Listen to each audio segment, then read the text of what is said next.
Hello there. How are you tonight? If you're wide awake and unsure why, may I offer you the perfect antidote. A tale so blandly intricate and wistfully historical, it may lull even the most caffeinated brain into pillow-bound surrender. Welcome to the Dusty Velvet, a history of what may have happened in medieval brothels, a bedtime chronicle stitched together with stale parchment, moral ambiguity, and the scent of expired lavender. Tonight, we begin not with scandal, but with silence. Not with excitement, but with exasperation. This is history as told by the least enthusiastic scribe in the kingdom, Brother Mirthless the Unwilling, whose job it was to document mildly disappointing behavior in the town's least festive establishments. He begins his scroll thus. It was a Thursday, I think, but it could have been a soggy Tuesday. The weather, as always, was somewhere between inconvenient and regrettable. The brothel stood there, as it often did, leaning ever so slightly toward indifference. Inside, humans behaving like humans. That is to say, disappointingly. So tuck yourself in, dear listener, as we unravel the slow tapestry of candle wax politics, straw pile audits, and codpiece regulations. Know that your eyelids will grow heavier, not from shock, but from medieval mundanity. There are few ledgers more foul, few scrolls more unspeakably soiled, than the tax inventories of Thistlewitch-on-Spindle's lower quarter. And yet they persist smudged with ink and unidentifiable matter, cataloging a world no one asked to remember. Brother Mirthless the Unwilling, Scroll 17, in the waning years of the 13th century, as rats took hold of civic pride, and theology politely squinted at the notion of hygiene, a new sector emerged from the shadows, not boldly, but with the squeak of neglected hinges. This was the rise of the chamber pot economy, a fiscal phenomenon, wherein brothels became hubs not only of carnal consultation, but of entirely non-consensual waste redistribution. Money for muck, a transactional awakening. At the heart of this modest economic bloom lay a simple idea. If humans must relieve themselves, and relief produces product, why not monetize that product poorly? Brothels, being the most frequented yet least respected establishments in the township, were natural candidates for such innovation. A ledger from 1293 reveals 11 chamber pots borrowed but never returned, 3 chamber pots permanently out of service, 19 chamber pots used in ways not recommended by craft guilds. These vessels were, tragically, repurposed for barley fermentation, foot soaking, and the ill-fated tradition of pigeon bathing, which ended after a confusing theological debate about animal baptism. Taxation without relief. The town council, ever determined to inconvenience pleasure, introduced the wastage levy, a fee imposed on establishments whose chamber pot to patron ratio exceeded 1:3. Madame Blemhilda's house of lightly felt regret paid 47 silver thimbles in such levies during the Great Damp March of 1301, marking her as both fiscally irresponsible and unusually popular. A notarized complaint states, "The southward pot has overflowed onto holy texts. May the Lord be amused, though we are not." Councilman Reginald de Stern, May 1301. The Ale Connection local brewers discovered that aging ale in proximity to chamber pots accelerated fermentation or madness. Thus began the ill-fated collaboration between brewers and brothel accountants, resulting in the infamous sour numb lager, and after 3 bards lost the ability to rhyme. Closing thought. So the chamber pot, once a humble ceramic bowl of undignified purpose, became a symbol of misguided monetization and civic ambivalence.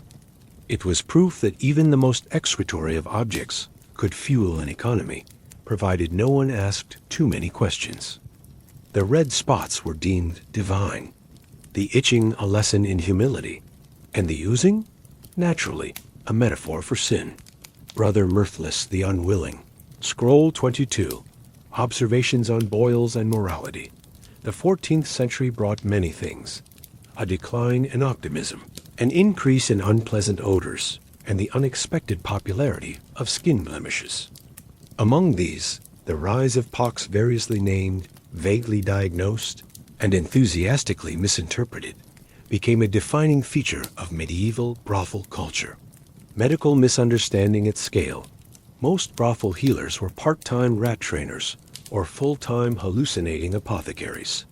Their treatments for the pox included applying goose lard mixed with holy water, reciting psalms backwards while eating onions, beating symptoms with miniature leather whips. Records show that Madame Gertrude as House of Sighs and Mild Nausea once employed a healer named Albrecht the Damp, who prescribed sunlight filtered through chicken feathers as a cure for anything contagious. His credentials remain dubious and extremely poultry-based. The philosophical pox scholars of the time debated, was pox punishment from heaven, the earth, or a poorly ventilated brothel? Theologian Brother Eustace of Mild Concern argued that the soul's impurities manifest as skin afflictions, particularly in those prone to singing secular songs. This theory was debunked in 1314, when a pious baker developed boils after sitting too close to a suspicious turnip. Economic impact. As brothel patrons grew pocked and panicked, business declined briefly. But in true medieval fashion, towns responded not with mercy, but with bureaucracy. A new tax emerged, the lesion duty, a surcharge placed on any brothel visitor with more than 3 visible inflammations. This encouraged bizarre fashion shifts. The boilhood, a cloak with built-in swollen, fabric lumps to confuse tax inspectors. The poxless plume, an expensive hat worn only by the unblemished, later banned after bird-related incidents, social stigma, and spectacle. Those visibly poxed were treated with suspicion and minor pageantry. Some towns held annual contagion parades, where citizens wore ironic masks and tossed leeks at brothel windows while chanting, "Oozing leads to losing." This was discontinued after a leek shortage caused unrelated riots. The final scratch. As the century waned and ointments got smellier, the pox remained, resilient, mysterious, and occasionally misidentified as romantic enthusiasm. In truth, it was neither divine nor demonic. It was the inevitable byproduct of unsupervised mingling and a lack of ventilation. To judge is human. To itch is unavoidable. Scroll 22, footnote in Latin, and sneezed upon. He who sits upon velvet dreams of kingdoms. He who sits upon hay dreams of ointment. Brother Mirthless, the unwilling, scroll 38, on posteriors and material disappointment in the year 1326. When skepticism was fashionable and splinters socially accepted, the battle between comfort and practicality quietly tore through the threadbare souls of medieval brothels. It was not a war of swords or faith, but of fabric. The great upholstery mirage early promotional scrolls for brothel services often described sumptuous velvet lounges and pillowed alcoves where moonlight kisses the curves of lust. Upon entry, however, most patrons discovered hay bales wrapped in faded sackcloth lumpy cushions filled with mystery fluff. Benches made of wood so splintery, it whispered threats. Madame Blemhilda's House of Whispering Regret famously advertised 3 shades of velvet luxury, which, upon investigation, turned out to be beet juice stains on a burlap curtain. The hay conundrum. Why hay, you ask? Simple economics. Hay was cheap, abundant, and came with its own ecosystem.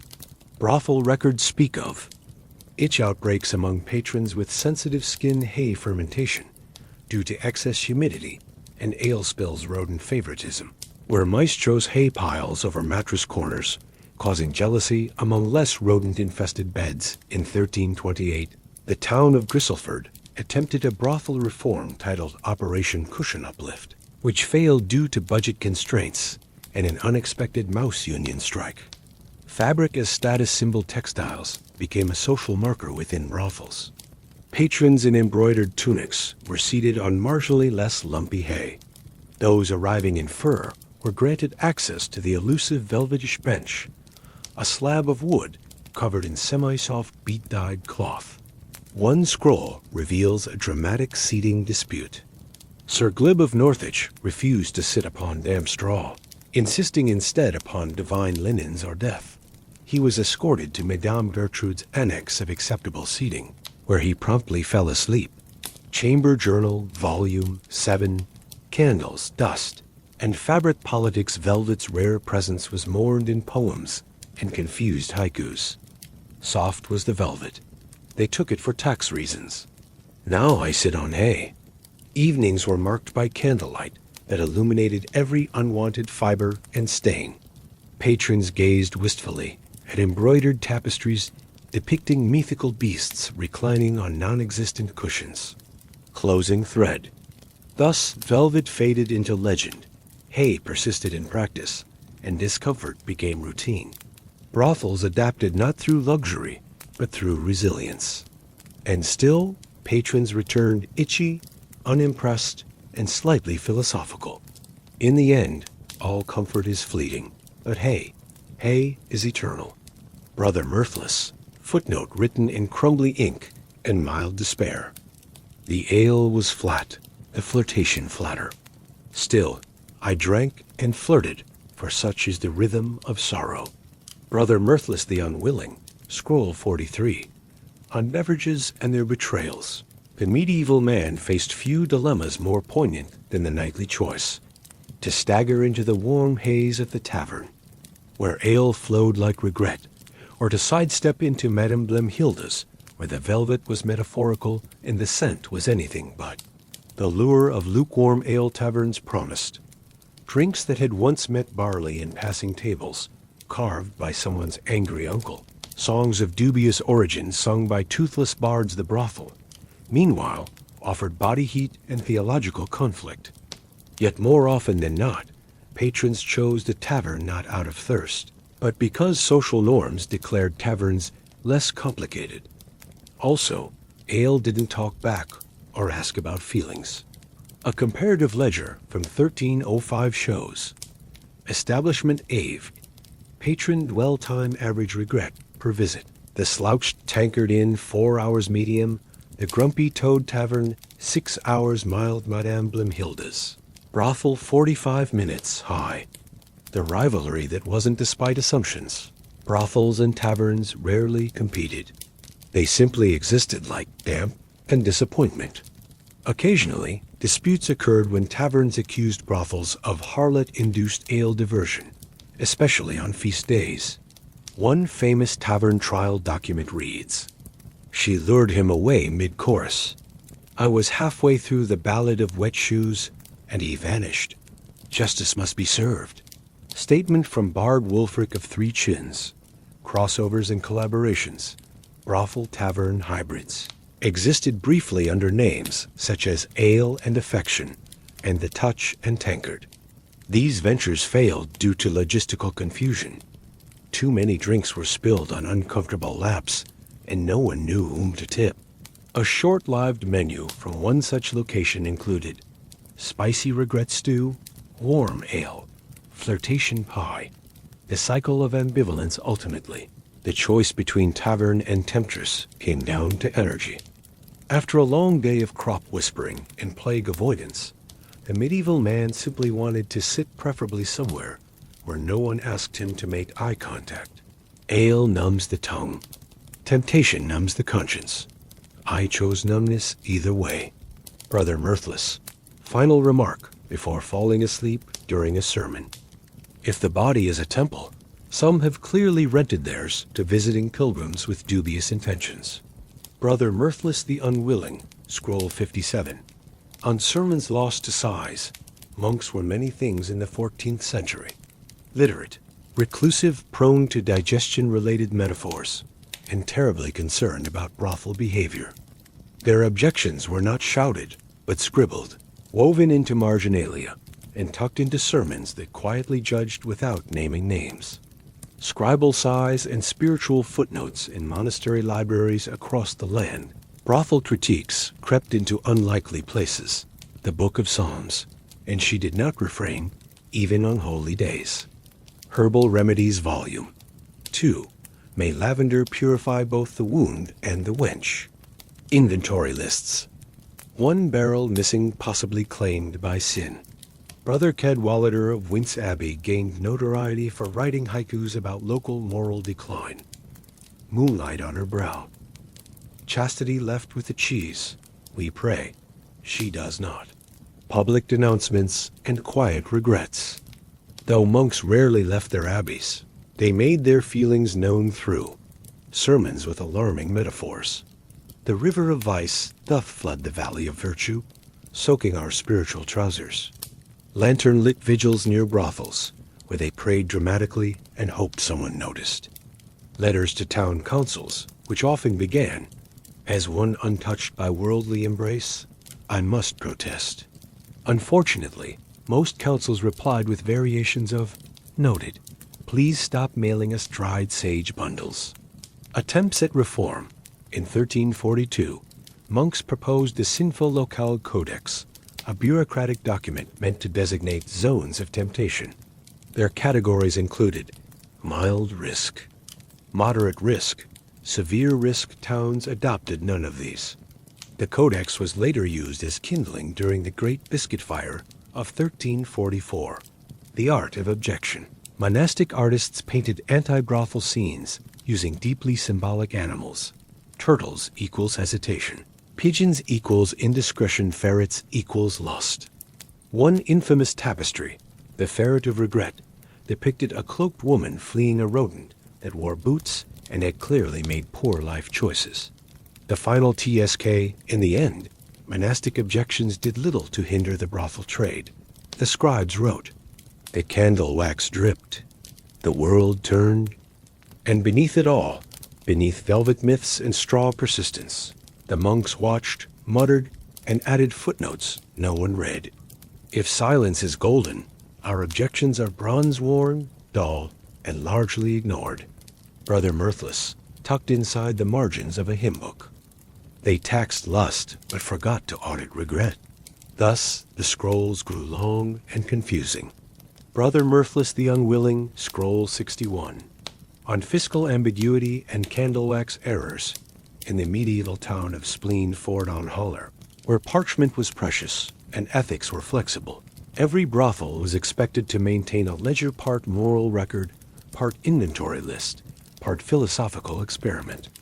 These books, known as licentious ledgers, chronicled not just finances, but behaviors, preferences, and an alarming number of questionable abbreviations. Who wrote the ledgers? Typically, a brothel's ledger was kept by an accountant of questionable morality, someone literate, half-sober, and deeply confused by human interaction. Madame Gertrude once employed a man named Oswald the Smudged, who famously categorized all expenses under miscellaneous yearnings. Ledgers included patron aliases, transactions in obscure units, such as 3 butter sticks or half a pronis, items lost, dignity, buttons, and the occasional loot, taxation of temptation. Town councils insisted that even pleasure must be taxed.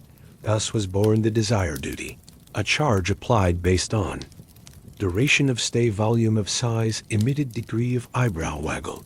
This led to fierce debates about what constituted a taxable moan and whether blushing incurred an emotional surcharge. A surviving scroll from 1319 reads, "Patron number 42 exceeded sigh limits. Tax applied retroactively. Scroll sticky. Investigate." Creative accounting and moral math brothels began coding their entries to avoid ecclesiastical audits. Common euphemisms included code meaning, velvet negotiation, a short but intense conversation under compromised upholstery, pious donation, a bribe disguised as spiritual longing, tea with regret, an encounter immediately followed by existential pondering. This encryption led to confusion when the abbey sent its own auditors. The monks, unfamiliar with sarcasm and euphemism, concluded that brothels were hosting very irregular tea parties. Ledger artistry and flourishes scribes often decorated ledgers with tiny dragons eating coins, patron doodles, margins filled with philosophical questions like, is shame taxable? Some ledger pages survive today, only because they were reused as sandwich wrappers by disillusioned scribes. Final entry. Regret in ink most licentious ledgers ended. Abruptly, usually during ale shortages or spontaneous candle fires. The final entry in Blemhilda's Book of Want reads, closed early. Frog incident. No further accounting possible. Everyone emotionally damp. If one must decorate shame, let it be with velvet, or at least something breathable. Brother Mirthless the Unwilling. Scroll 72. On the triumph of unwise tailoring in the 15th century. As lords grew competitive and breeches became increasingly dishonest, the codpiece rose literally and metaphorically as the most boastful square inch of any gentleman's wardrobe. More than a cloth cradle of uncertain utility, it was a monument to status, virility, and how much silver thread one could afford to waste. Origins and awkwardness. The codpiece began humbly as a small flap to preserve modesty during warfare and wash day. Early versions were tied with shoelaces, stuffed with optimism and hay, flatter than enthusiasm at a monk's poetry night. Its evolution, however, was driven less by necessity and more by medieval overcompensation. By 1460, codpieces were embroidered with family crests, padded for ambiguous emphasis, painted to resemble mythic beasts or fruits of questionable symbolism. Material matters. Rich fabric. Poor decisions social class dictated codpiece extravagance. Class codpiece features nobility velvet, tassels, jewels, regret. Middle merchants sturdy linen, one button, hopeful embroidery, peasantry, repurposed bread sack, tied with anxiety, one infamous garment. The codpiece of Sir Thimblewig reportedly housed a live beetle for dramatic effect. It bit a jester. The fashion persisted regardless. Codpiece etiquette and display rules emerged. Never touch another man's codpiece. Never point directly, nod subtly, as if admiring a painting in bad lighting. An awkward dinner in 1471 saw 3 knights refuse to sit due to competitive codpiece dimensions, resulting in the first known standing banquet of vanity. Political codpieces and passive aggression. Diplomats used codpieces to send messages. The ambassador from Gronovia wore one shaped like a confused goose, interpreted as an insult regarding poultry tariffs. Tensions rose. Leaks were thrown. Even monks noticed. He arrived adorned in a crimson pouch of pride. I did not look directly. I fear I may have sinned. Brother Eustace of mild concern, diary entry, closing scene. The codpiece, like ambition and fermented cheese, eventually faded into history unlamented, but unforgettable. It remains a symbol of medieval excess, misdirected creativity, and the eternal urge to loudly declare one's insecurities via tailoring. They dressed their shame. They stitched their longing. And still they tripped. Brother Mirthless embroidered inside the final hem. Some came for pleasure. I came for bookkeeping. But there was also soup. Madame Gertrude, Volume 1, Entry 13. Madame Gertrude, proprietress of the brothel, known simply as the Beige Curiosity, kept a journal for 39 years. Not to chronicle passion or profit, but mainly to remember what she'd eaten and who had misused the towels. Her first entry begins, Tuesday, weather indecisive. Sir Fluffbottom visited, sneezed in 3 languages. Lentils overcooked. And so, the tradition began. A daily log of half-hearted encounters, sneeze tallies, and broth descriptions so detailed that one modern historian categorized her memoirs as culinary Gothic. The Soup Chronicles. Gertrude's brothel was famous not for charm or velvet, but for soups with mysterious flavors and unclear temperature. Her most cited recipes include ambiguous parsnip surprise, thin regret bisque, potato ennui, one diary entry lament. Patron complained about salt. I reminded him this establishment favors emotional seasoning. Notable encounters. Sir Middleham of North Dampness fell asleep mid-flirtation. Woke up married to a table. Bishop Harold the Nearly Sinful. Asked if the curtains were morally acceptable. They weren't. Lady Smudge of Winsford. Requested poetry. Received laundry list. Left satisfied. Gertrude rarely commented on passion. Her entries focused on logistics. 2 linens missing. Found 1 in a turkey. Unclear why. Philosophical musings occasionally. Gertrude grew reflective.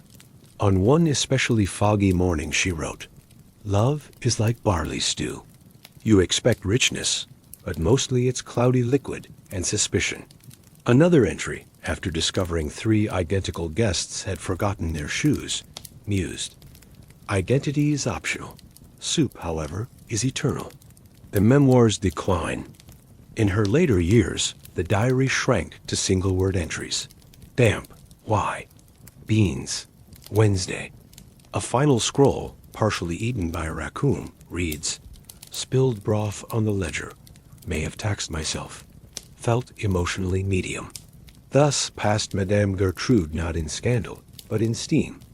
Her memoirs remain a testament to life lived in slow circles. Lukewarm, hay-adjacent, and curiously comforting. History remembers the bold. I catalogued soup. Gertrude, closing entry. They say love is contagious. So was Harold. Excerpt from the coughing Countess scrolls. The year was 1737 and a half. Not a typo. This chapter spans a leap second, invented solely to accommodate the emotional delay of the cast. Disease had descended gently upon the region, like an underwhelming opera performed in gloves. At the house of uncommitted courtesies, romance had taken ill. Patrons now arrived not for pleasure, but for temperature checks, discreet sniffling, and declarations such as, "My desire is asymptomatic." Intimacy protocols and effective distancing. The brothel instituted urgent reforms. Moaning limited to 3 syllables. Kisses permitted if preceded by footnotes. Lingerie replaced by hazmat lace.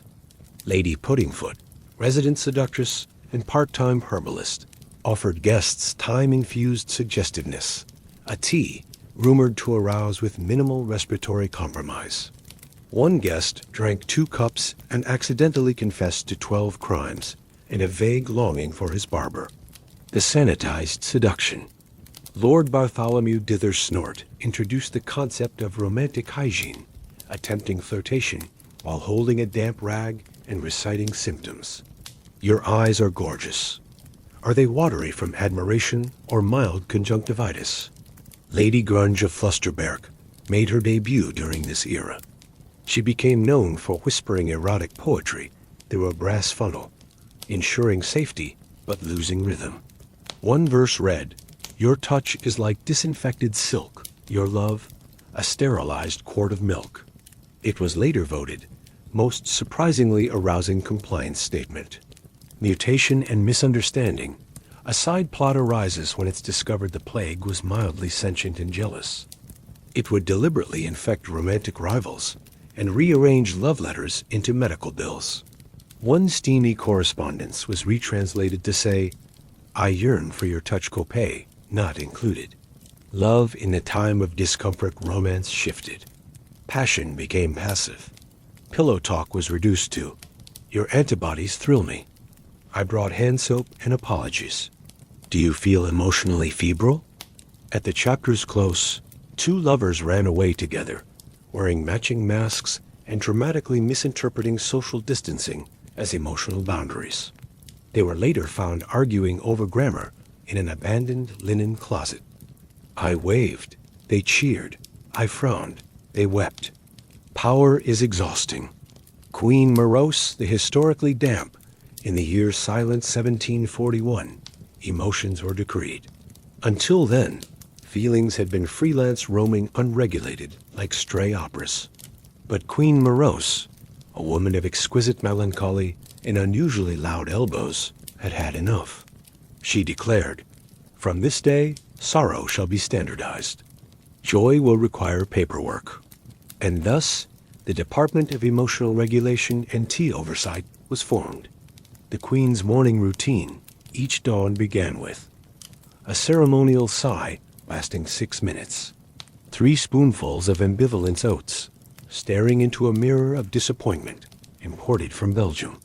Her royal robes were stitched from cancelled dreams and unrhymed couplets.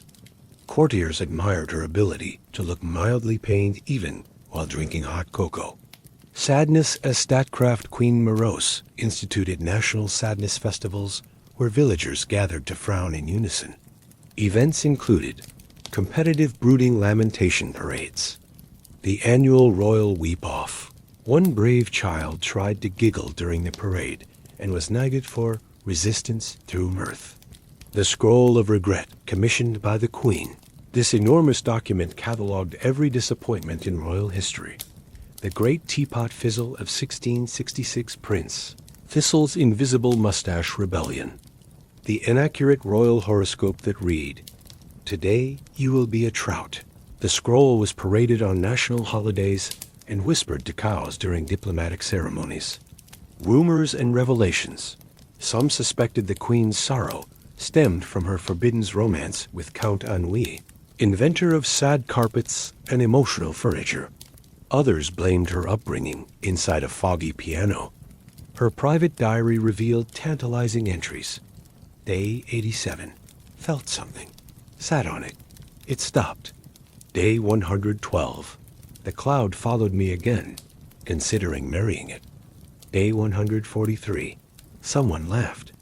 We sent a stern eyebrow. The Queen's final gesture. On her last day in power, she performed the royal dance of mild regret, a ballet so subtle that observers weren't sure she was dancing or just losing balance near a melancholic wardrobe. She left behind one royal decree. Let sadness be yours, but never exclusively. Share it like a bad casserole. And with that, Queen Morose vanished into a velvet fog, allegedly to open a school for children who express feelings using only sighs and interpretive yawns. Truth resides in the creak of the chair. Everything else is upholstery. Philosopher Barnaby of Deep Sit. It began in emotional 1755, the year philosophical salons were replaced with furniture symposiums, where thinkers debated existence while reclining at troubling angles. Barnaby Deep, a former cobbler turned existential whisperer, believed furniture was sentient but shy.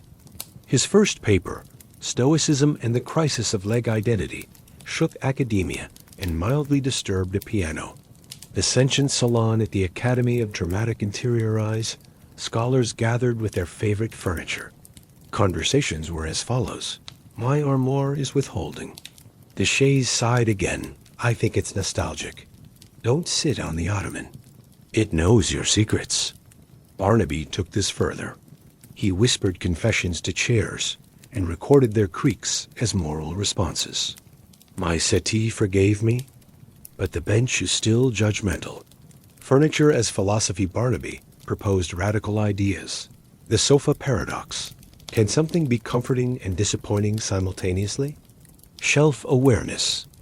Do bookshelves contemplate the knowledge they carry, or simply endure it with quiet pride? Drawer anxiety, a metaphor for suppressed memories and lost teaspoons. His most controversial claim, the desk knows you procrastinate. It's enabling you. Public demonstrations to spread awareness. Barnaby held seminars such as Stoicism for Stools, Therapeutic Dusting, Healing Your Credenzas Past, Dialogue with Lamps, Finding Light in Dull Places. He once debated a recliner for 6 hours. The recliner won by refusing to engage. The haunted ottoman this subplot deserves its own uncomfortable spotlight.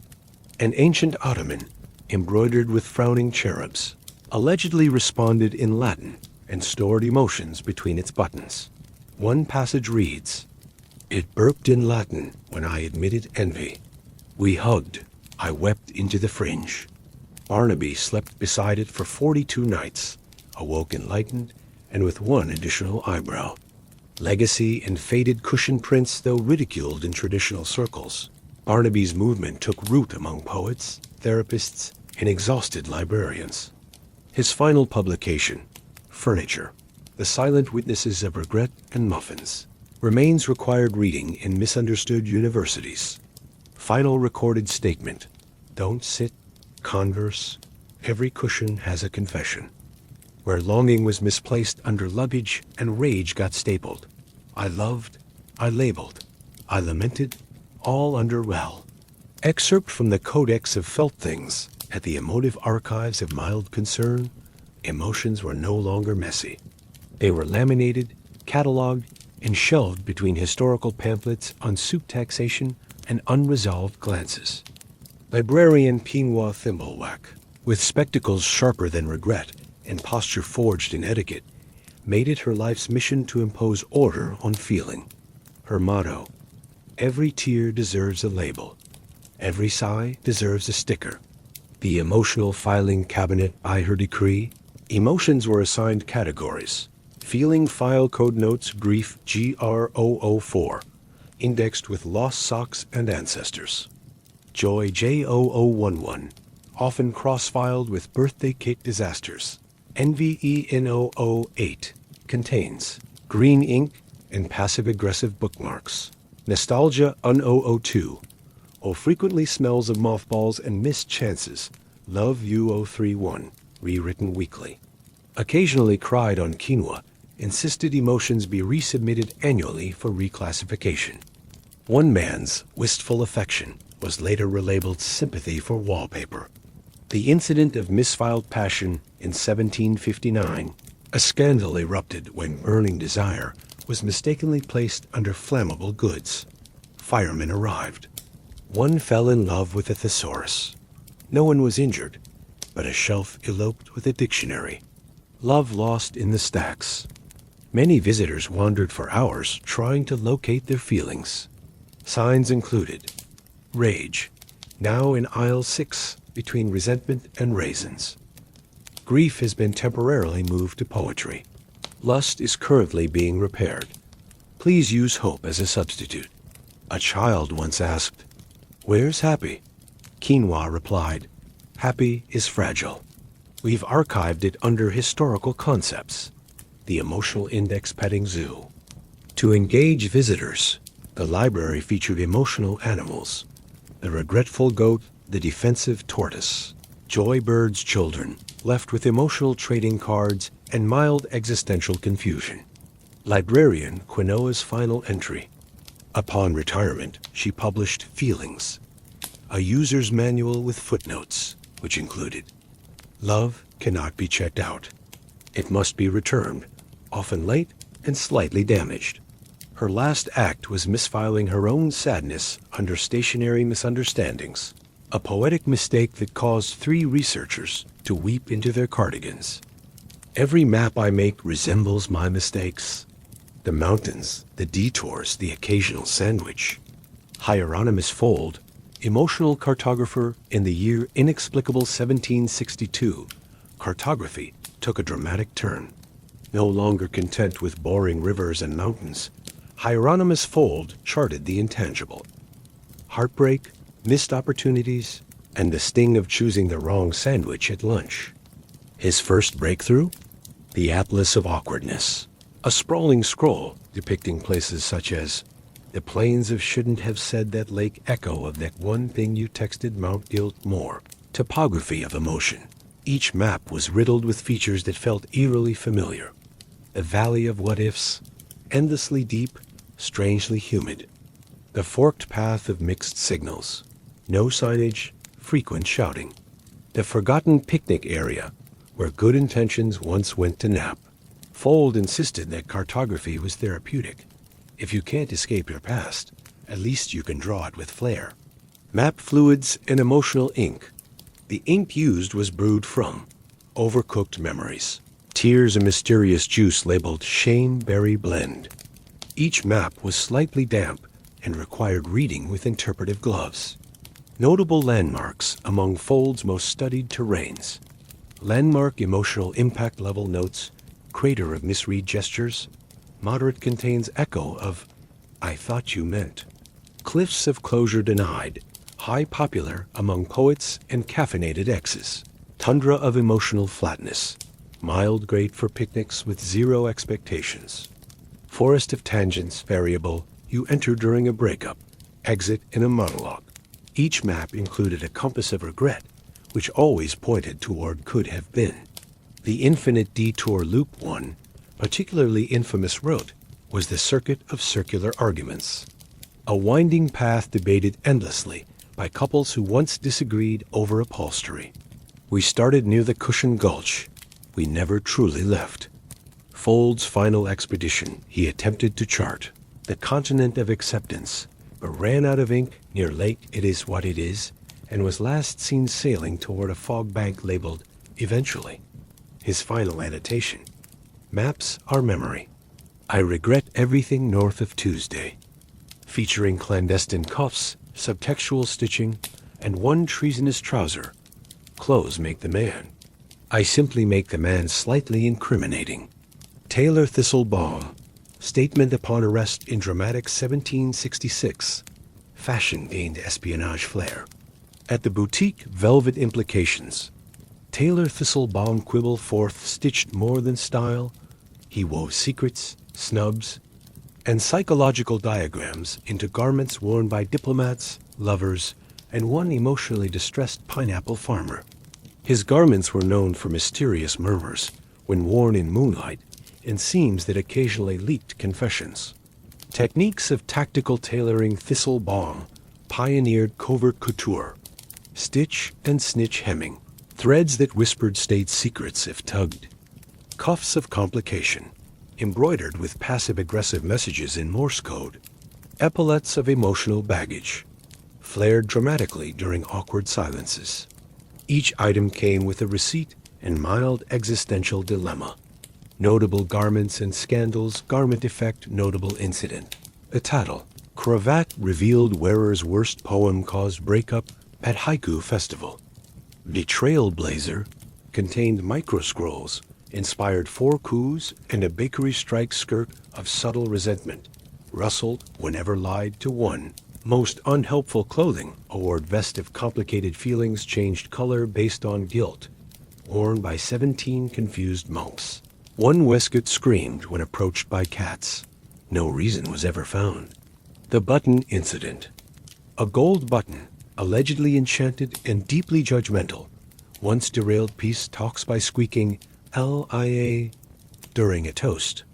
Investigators found it stitched over a love letter Thistlebaum had sewn into the lining meant for someone who never read embroidery. Whispers and wool patrons came not for fit, but for emotional sabotage. Couples had suits stitched with phrases like, "This isn't about the curtains. Your mother never liked me. I remember the fork incident." Some garments vibrated slightly when truths were ignored.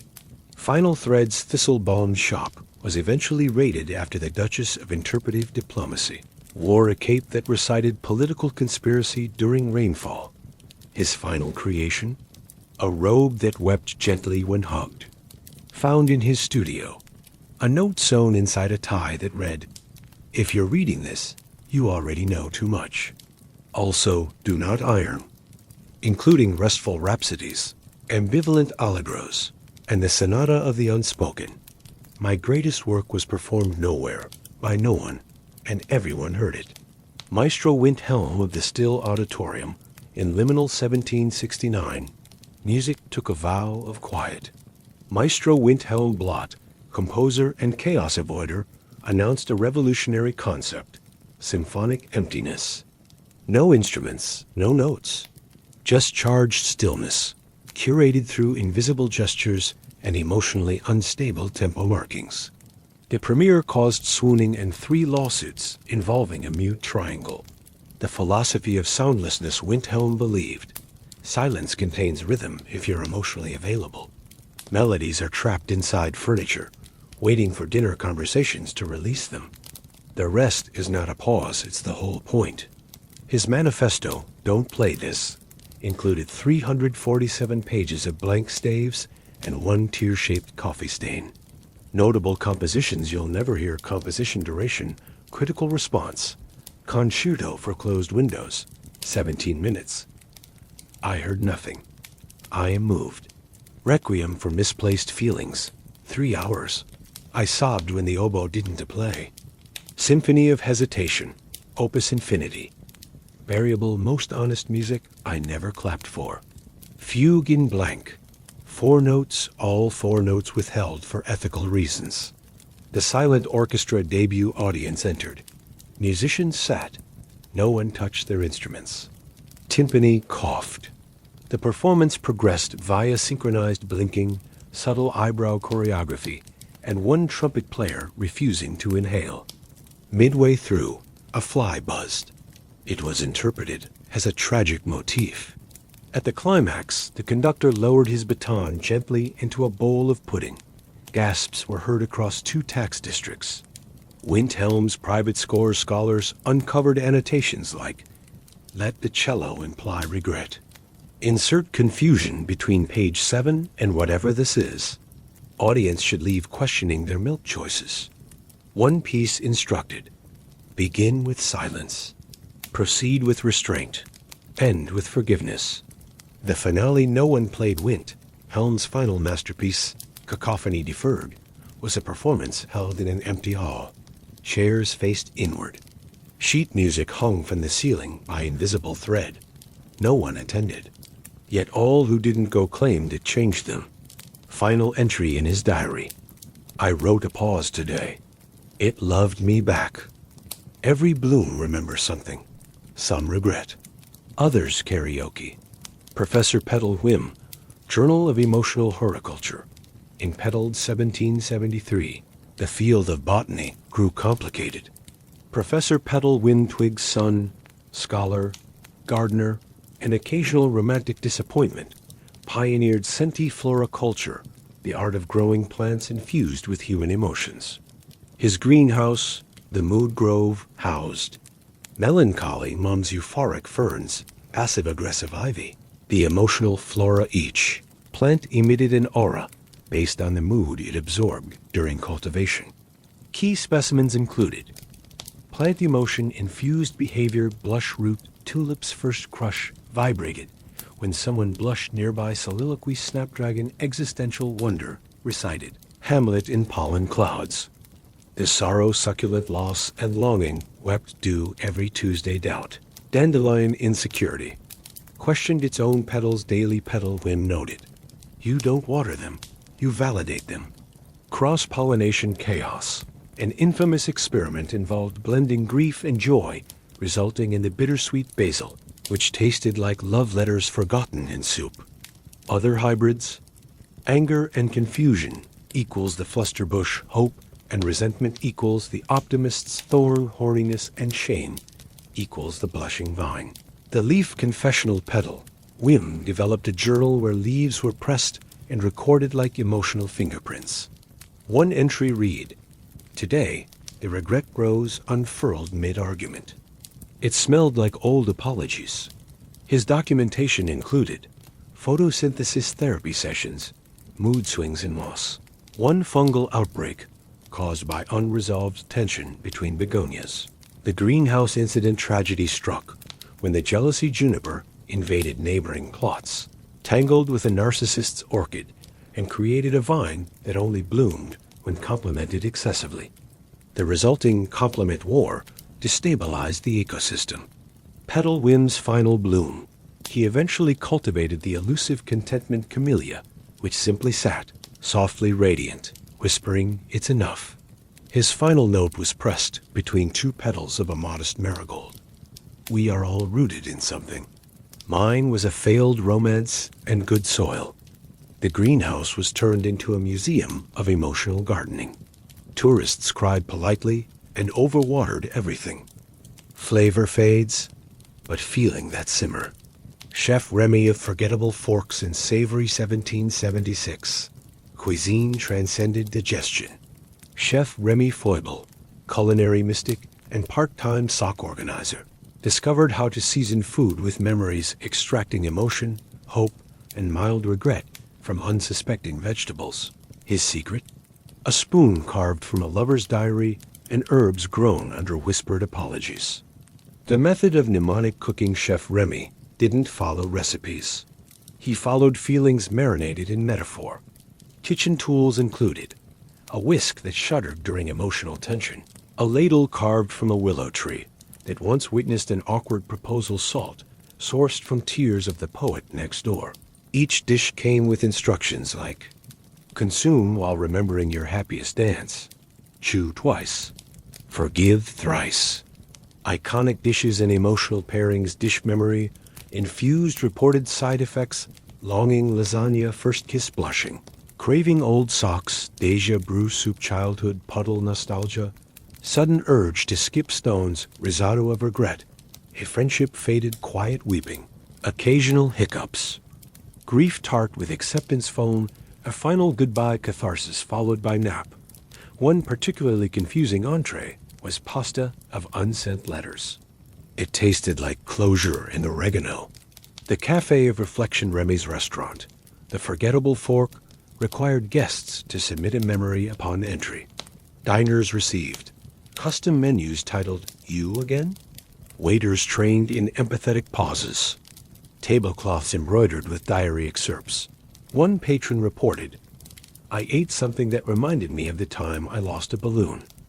I forgave my cousin. The dessert was irrelevant. Controversy in culinary ethics, memory-infused cooking sparked debates. Is it ethical to eat joy?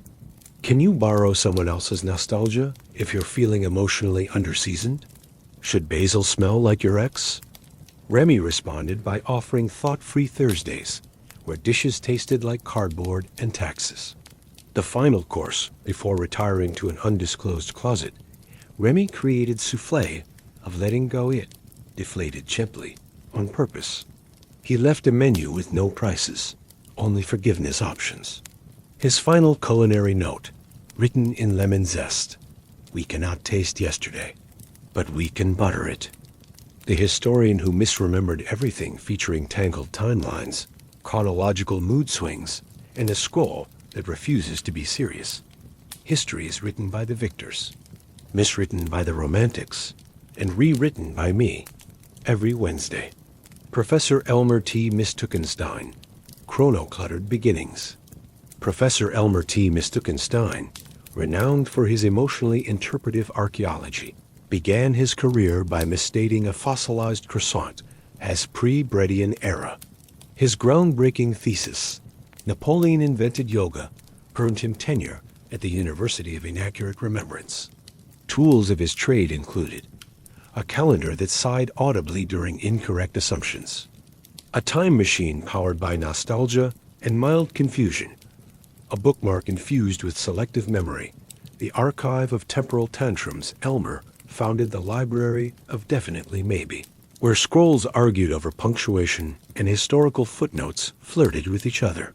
Featured texts, manuscript title, alleged event, contradictory side note, Plato's Pajama Party, Greek philosophy origins, may have been a toga mixer, Lincoln's llama diplomacy, emancipation strategies, unverified llama involvement, Cleopatra invented bubble wrap, royal stress relief, highly disputed, oddly soothing, the Treaty of Couch, 1912, peace in upholstery wars, signed by two Ottomans, and a recliner, methodology of mistakes. Instead of citing sources, Elmer preferred vibing with history's energy. He used mood-based carbon dating, ambient Gregorian chants to interpret cave paintings, emotional contour maps to plot revolutions occasionally. The past retracted itself. Debates and delusions. His famous lectures included, did the Renaissance invent hangovers? Queen Elizabeth's secret tap dance career. When was nostalgia invented? And was it in sepia? Students left confused, enlightened, and occasionally convinced that the Industrial Revolution was a fashion trend. The scroll that refused to be serious. One ancient scroll kept rewriting itself to become a romantic comedy set in Mesopotamia. Characters included Gilgamesh as a clumsy barista Enkidu with commitment issues. A subplot involving accidental chariot insurance fraud. Elmer called it historical truth with personality. His final lecture, in his final appearance, Elmer wore robes from 4 different centuries and declared, history is not a line. It's a pretzel shared by confused time travelers. He vanished in a puff of dramatic irony, leaving behind a chalkboard that simply read, "To be continued?" Retroactively. Leap before you look, for cliffs are nature's punctuation marks. Thales of no thanks meet Melancholios. The unqualified wise Melancholios was less philosopher and more confused motivational calendar. He lived in a lighthouse made of retired mirrors and spoke exclusively in embroidered riddles. He once told a grieving widow, "Grief is like soup. Stir gently. Wear gloves. Invite the moon." She found solace, then mild soup burns. His advice column, Dear Dread, published monthly on scrolls that smelled faintly of wet parchment and moonlight. His column advised, question Melancholy's advice, read a result. How do I find peace? Paint your regrets on a turtle. Release with song. Mild confusion. Turtle fan club formed, should I follow my heart or my mind? Follow whichever's wearing boots. Several wore sandals. Crisis deepened. Is love worth it? Love is a pastry. Risk the crumbs. Bakery reported a spike in poetry purchases. Philosophy as performance art. His lectures began with, silence is the loudest punctuation, unless you stub your toe. Students took notes in interpretive dance. One paper was just a loaf of bread with regrets baked in. Furniture with feelings, Melancholies. Consulted a couch named Gregory for advice. Gregory was wise, overstuffed, and fluent in ancient sighs. They debated fate until Gregory insisted. All destiny is upholstery. We're just rearranging the cushions. Throw pillows of paradox, Melancholios stitched his teachings into pillows. Fear is yesterday's hat. Truth sits awkwardly on bar stools. Cry backward for perspective. Scholars interpreted the pillows. Retailers mass-produced them. One rogue pillow started its own podcast. The final word during his last public appearance, Melancholy's misquoted himself. We are all just existential juice boxes. Sip wisely. He then vanished behind a curtain embroidered with to be. He sought solitude. He found sovereignty. Both required patience and soft lighting. Final proverb of Emperor Jan IV. The rise of Emperor Somnilopius. Somnilopius was a monk who took vows of silence, solitude, and being slightly allergic to pomp. He lived in a treehouse monastery balanced atop a single bamboo stalk and brewed tea that tasted like inner peace and mild confusion. One day, while meditating during a solar eclipse, a royal procession mistook his serenity for divine leadership. He nodded once half asleep and was immediately declared emperor by popular misinterpretation. The empire of gentle rule, his reign, was known for its laws scribbled in calligraphy so delicate they were often mistaken for poetry, royal edicts that began with no pressure, but a currency based on compliments. He dissolved the military and replaced it with hug ambassadors and conflict resolution mime troops. Palace of whispering decisions. The imperial court met only during golden hour and communicated in gentle sighs. Notable ministries included Department Function Noteworthy Outcome, Ministry of Mismatched Socks Fashion Diplomacy Treaty of Cozy Toes Bureau of Nap Allocation, National Sleep Scheduling, Average Citizen Slept 12 Hours Daily, Council of Unsolicited Poems, Mandatory Mourning versus Rise in Spontaneous Weeping and Clapping. Each policy passed was met with a soft and ceremonial tea. The Great Abdication. After decades of blissful governance, Emperor Somnilopius realized his throne was actually a repurposed laundry basket. Taking this as a cosmic nudge, he issued his final proclamation, delivered via slow blink. Let all empires become hammocks. May power sway gently. He then vanished into a forest made entirely of metaphor, accompanied by a flock of philosophical swans who whispered contradictory advice. And so, it ends with his departure. The empire dissolved not in chaos, but in a unanimous group exhale. Citizens began living by soft logic, polite rebellion, and perpetual tea breaks. The tale of our chapters now folds inward. like a scroll written in moonlight and forgotten on purpose. The past was peculiar, the present absurd, the future, well, someone else can misremember it. Final page, unsigned. The moon tucked the tale beneath its silvery quilt. As our story folds into quietude and the final metaphors tiptoe away, let the last page nestle beside your pillow like a half-remembered dream, soft, strange, and just slightly philosophical.